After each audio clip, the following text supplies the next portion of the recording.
केलं याबद्दल त्यांचं आभार व्यक्त करतो।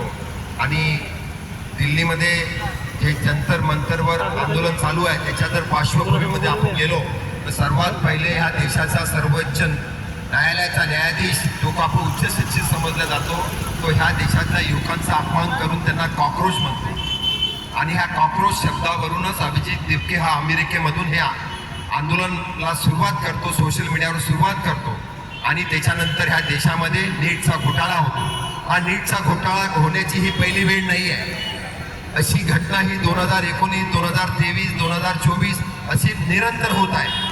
एकदा आपण माफ करू शकतो, दोनदा समजू शकतो, चूक होऊ शकते, तीनदा चूक होऊ शकते, पण पुन्हा पुन्हा चूक होणं याच्यामध्ये यांचं सेटिंग आहे। म्हणजे यांचं म्हणणं आहे की फक्त जो एक उच्च वर्ग आहे त्यांनीच फक्त अधिकारी बनायचं, डॉक्टर बनायचं, इंजिनियर बनायचं, शेतकऱ्याचा मुलगा आहे, मजुराचा मुलगा आहे, एक सर्वसामान्य घराचा मुलगा आहे, यांना पुढे जाऊ द्यायचं नाहीये।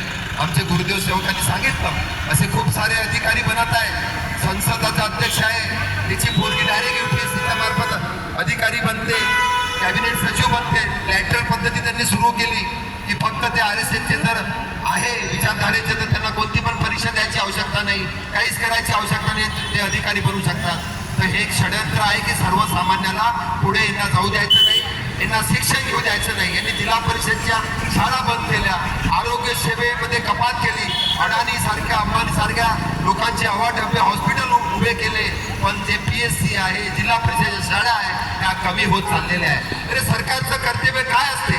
ज्या मूलभूत गरजा असतात, शाळा, आरोग्य आणि मूलभूत सुविधा, त्याच तुम्ही देणार नाही तर ह्या देशाचं कसं काय होणार आहे?